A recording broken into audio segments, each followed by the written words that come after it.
Shalom warga kerajaan, saya akan bicara tetap tentang ibadah. Nah, bagaimana kita harus memperhatikan apa yang diajarkan oleh Firaun menjadi peringatan buat setiap kita.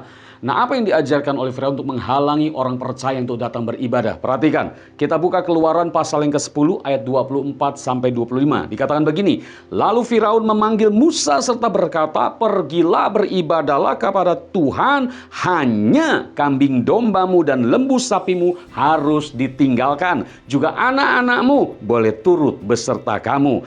Tetapi Musa berkata, bahkan korban sembelihan dan korban bakaran harus engkau berikan kepada kami, supaya kami menyediakannya untuk Tuhan Allah kami. Dengar warga sorga, warga kerajaan, Firaun atau Mesir atau dunia memperbolehkan kita untuk beribadah, tetapi mereka memberikan virus pengajaran jangan bawa persembahan. Nah, ini bahaya sekali. Di luar sana banyak pertentangan mengenai persembahan. Tetapi saya mau ajak saudara, kembalilah kepada firman Tuhan.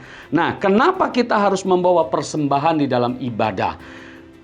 Persembahan yang saya maksud di sini bukan bicara uang saja saudara ya. Tetapi hidup saudara, seluruh kehidupanmu jadi persembahan pada waktu engkau datang beribadah kepada Tuhan. Nah, pertama perhatikan, persembahan itu disukai oleh Tuhan. Pada waktu Nabi Nuh keluar dari bahtera, dia membawa persembahan di hadapan Tuhan. Dan Tuhan mencium harumnya. Dan itu harum dalam penciuman Tuhan. Pastinya itu akan menyenangkan hati Tuhan.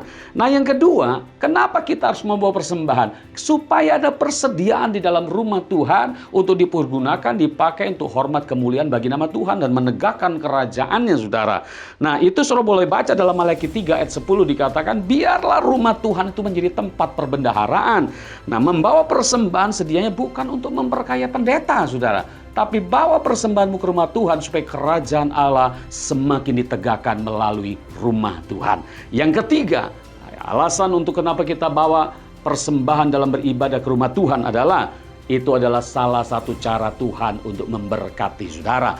Pemazmur menulis dalam Mazmur 126 ayat 5 sampai 6 dikatakan, orang-orang yang menabur dengan mencucurkan air mata akan menuai dengan sorak-sorai. Orang-orang yang berjalan maju dengan menangis sambil menabur benih pasti pulang dengan sorak-sorai sambil membawa berkas-berkas. Jadi beribadah itu akan selalu ada korban yang diberikan. Selalu ada korban yang kita bawa kepada Tuhan. Tanpa membawa korban, jangan pernah kita beribadah. Beribadahlah dengan membawa korban kepada Tuhan. Sebab korban adalah persembahan yang menyenangkan hati Tuhan. Selamat beribadah dan bawalah korban persembahanmu yang terbaik, seluruh hidupmu kepada Tuhan. Tuhan Yesus memberkati saudara. Haleluya. Amin.